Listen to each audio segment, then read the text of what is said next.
There are some songs that you will never forget, even if they were created dozens of years ago. Here are some of the classics from the 60s. If you remember these, then you're probably old.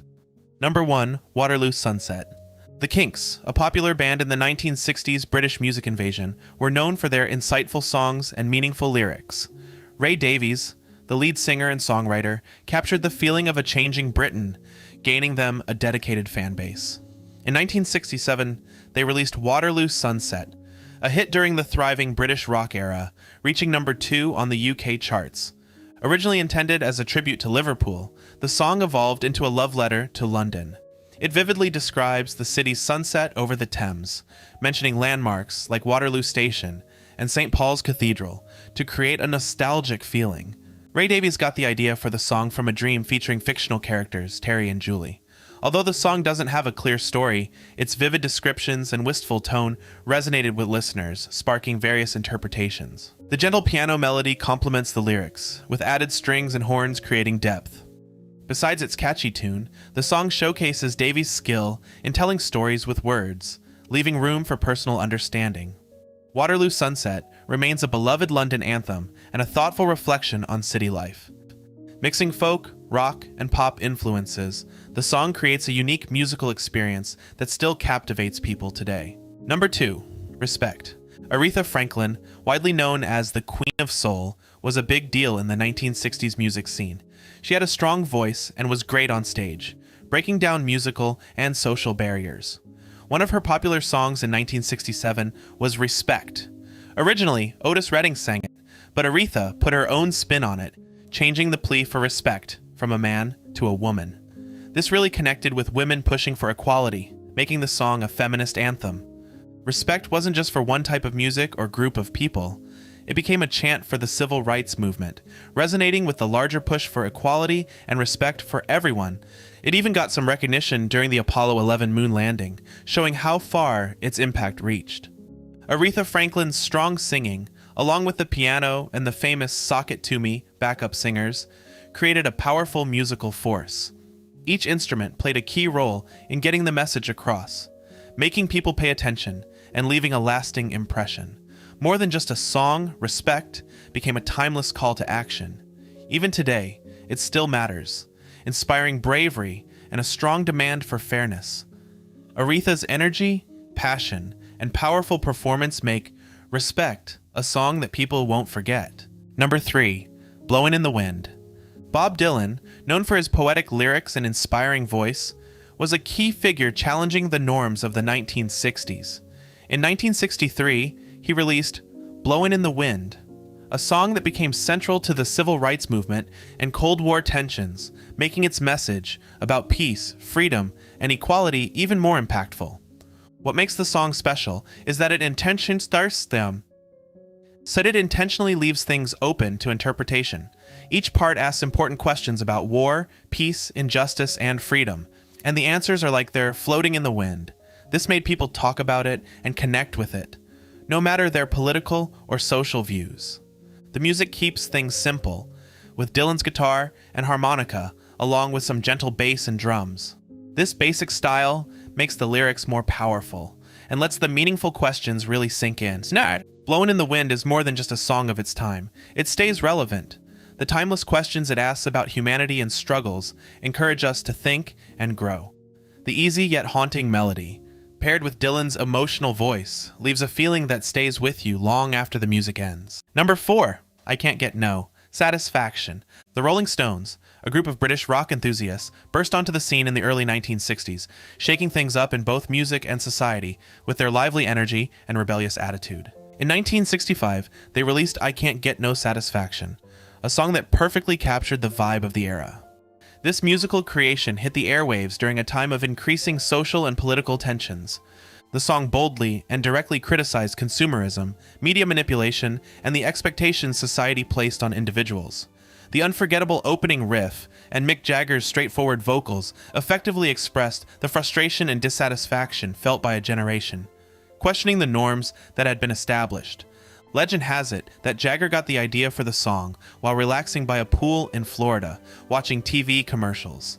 The iconic riff born from Keith Richards' accidental creation when he couldn't remember the original melody, became a defining element of the song.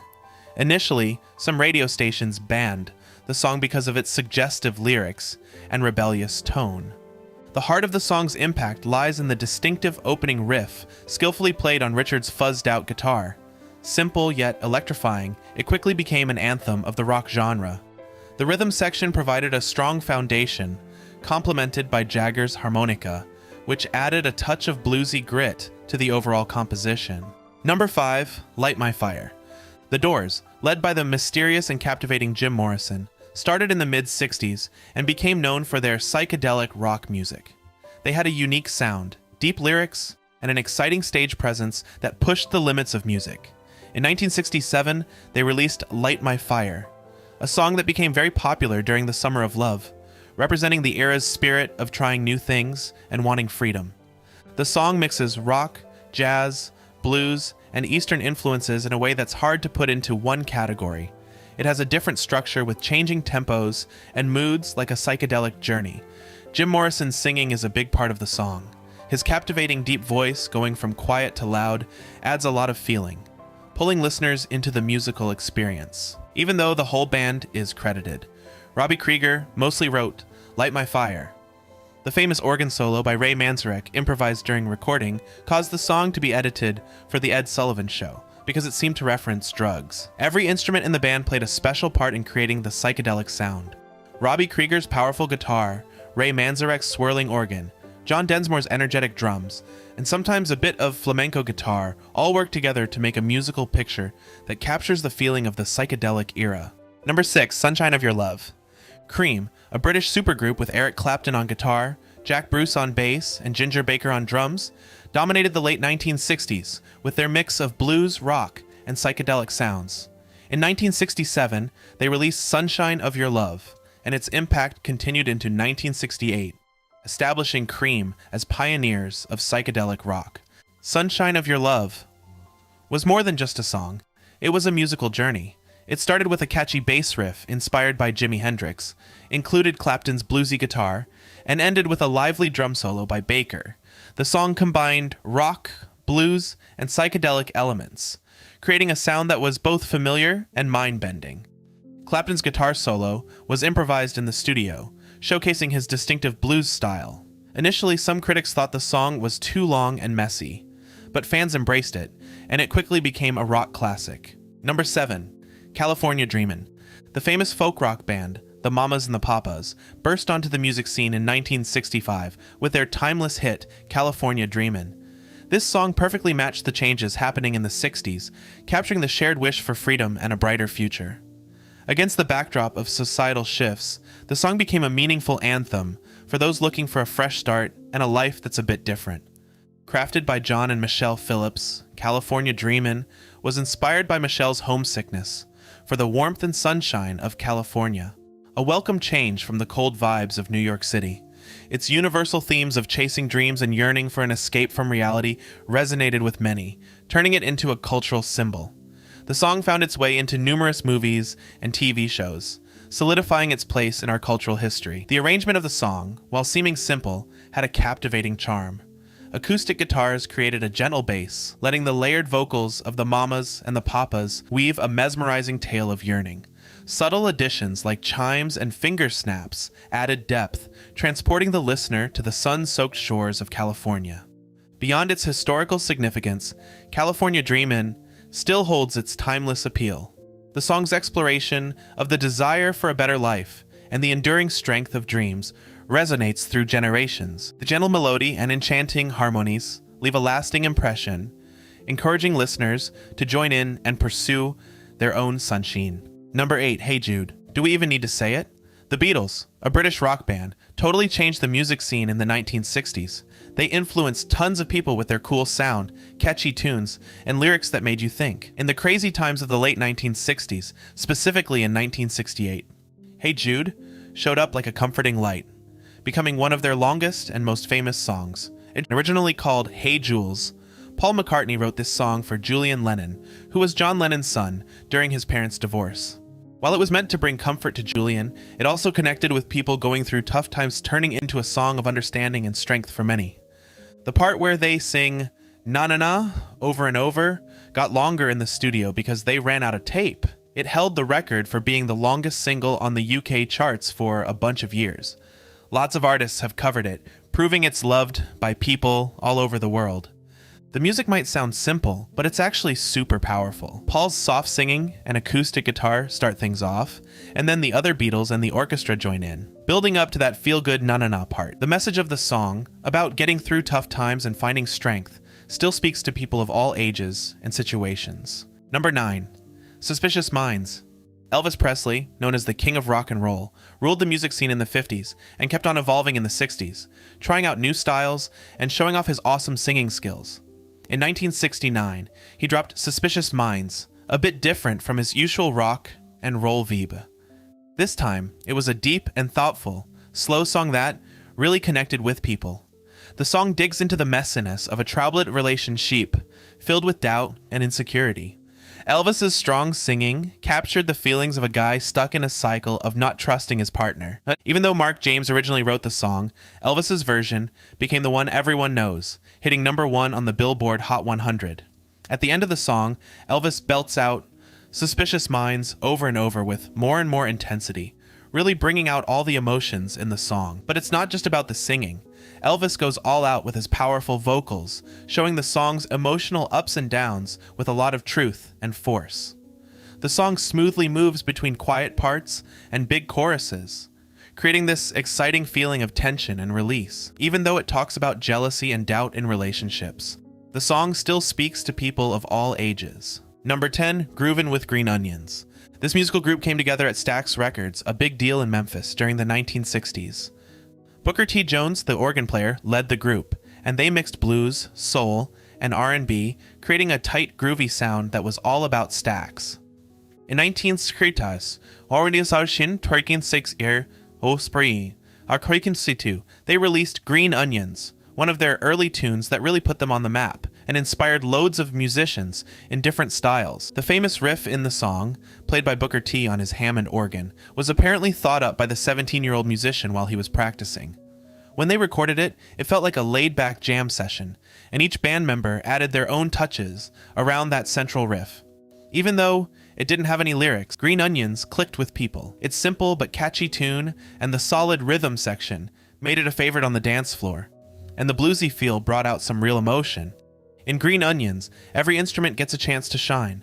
Booker T's organ gets the spotlight, but Steve Cropper's sharp guitar, Louis Steinberg's steady bass, and Al Jackson Jr.'s lively drums all come together to create a smooth and exciting musical experience. Number 11, Dancing in the Street. Martha and the Vandellas, a fantastic girl group, were a big deal at Motown Records in the 1960s.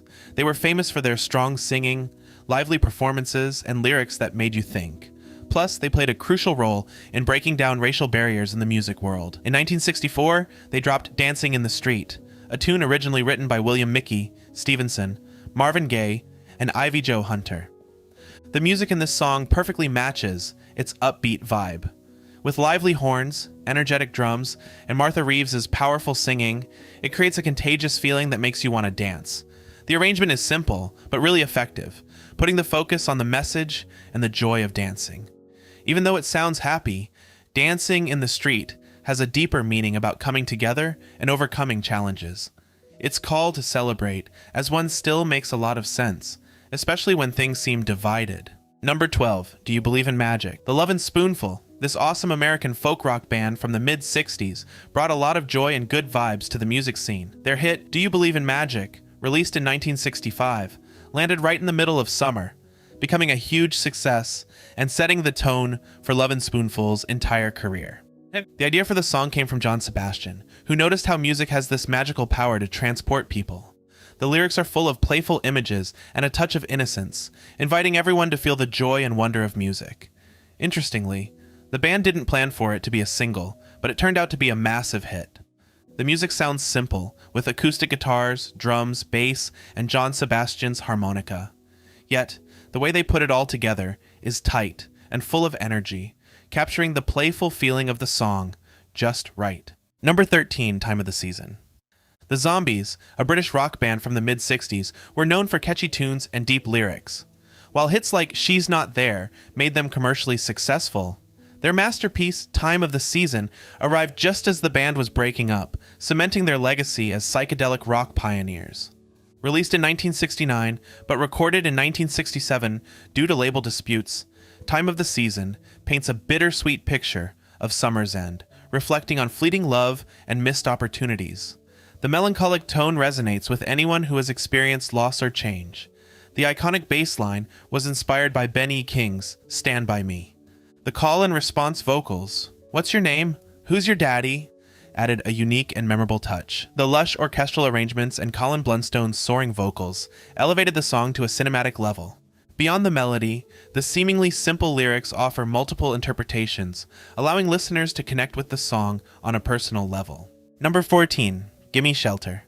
The Rolling Stones, known as the Bad Boys of British rock, dropped another hit in 1969 during a turbulent year. Amidst social and political unrest, Gimme Shelter arrived, capturing the era's anxiety and violence with unflinching intensity. Inspired by the band's chaotic experiences, including the Altamont concert tragedy, the song paints a grim picture of chaos, paranoia, and escalating violence. The lyrics are stark and unsettling, reflecting the growing social unrest of the time. The song has a strong and scary sound, with Keith Richards playing loud and rough guitar, Charlie Watts drumming tirelessly, and Bill Wyman playing a pulsating bass line. Mary Clayton's singing stands out and adds a feeling of intense fear and desperation. Even though the song vividly captures the era, some radio stations decided not to play it because they thought it made violence seem too good. Number 15, Galveston. Glenn Campbell, a famous American singer-songwriter, gained popularity in the 1960s with his smooth singing, friendly personality, and a mix of country, pop, and folk music. One of his significant moments was in 1969, when he released Galveston. This song topped the country charts and reached number 4 on the Billboard Hot 100, connecting with listeners by expressing feelings of loss, nostalgia, and resilience. The inspiration for the song came from Don Ho's version, but Campbell turned it into a heartfelt song, reflecting on the 1900 Galveston hurricane, a tragic event that reshaped the Texas city. Jimmy Webb, who also wrote other hits for Campbell, like Wichita Lineman and By the Time I Get to Phoenix, originally wrote Galveston. Initially, the song faced mixed reviews due to its unusual structure and reflective lyrics, but it later became a symbol of strength after natural disasters, like Hurricane Katrina. The song's emotional impact relies on its simple instrumentation. The gentle acoustic guitar sets the mood, while subtle strings and piano contribute depth and atmosphere. Campbell's warm vocals deliver the lyrics with tenderness and longing. Number 16, You Don't Have to Say You Love Me. Dusty Springfield was a famous singer in the 1960s. She sang different kinds of music and became really famous. One of her popular songs was You Don't Have to Say You Love Me, released in 1966. The song is about feeling sad when love isn't talked about or doesn't happen. It tells the story of a woman who knows her partner might not feel the same way, but she decides to appreciate their connection anyway. The way she deals with it is mature and respectful. Originally, the song was Italian, called Io che non vivo senza te, by Pino Donaggio and Vito Pallavicini. Dusty loved the melody, even though she didn't understand the Italian words. The beautiful music with the orchestra and strings made the song feel classic and timeless. Number 17. These Boots Are Made for Walkin'. Nancy Sinatra, not just known as Frank Sinatra's daughter, made her mark in the 1960s by embracing confidence and a carefree femininity. She challenged norms, becoming an icon in both fashion and music. In 1966, she dropped These Boots Are Made for Walkin', an instant hit that conquered charts in the US and UK. With its sassy lyrics and empowering vibes, the song struck a chord with women seeking independence and breaking free from traditional roles. Inspired by a line from a Western film spoken by her father, Frank Sinatra, the lyrics tell the tale of a woman leaving a disloyal partner. Nancy's spirited delivery, along with the metaphor of boots, crafted an anthem for female empowerment that echoed through generations. Written and produced by Lee Hazelwood, known for his collaboration with Graham Parsons, the song initially faced Nancy's skepticism. However, its success skyrocketed her career. The rhythmic foundation lends the song a light and playful feel, creating a captivating contrast with its defiant lyrics. The accordion adds a unique touch to the sound, emphasizing the song's unconventional spirit. Number 18, Son of a Preacher Man. In 1968, Dusty Springfield released Son of a Preacher Man, a song that became popular during the changing times of the late 1960s, making Springfield a soulful sensation. The song is inspired by Dusty's personal experiences and what she noticed around her. It talks about a woman who can't resist being attracted to a preacher's son, even though society frowns upon their relationship due to his background and her own desires. The song's lyrics aren't very clear, leaving room for different interpretations of forbidden love. This has made the song touch people from various backgrounds. Dusty's strong and expressive singing skillfully communicates the emotions and yearning in the song. The backing vocals and the soulful music, influenced by gospel, create a distinctive sound that is now connected with Dusty Springfield's musical legacy. We trust you gained valuable insights from this video. Kindly share it with friends. Remember to hit the like button, subscribe, and share your thoughts on other old songs you know about in the comments. Stay tuned for the next video.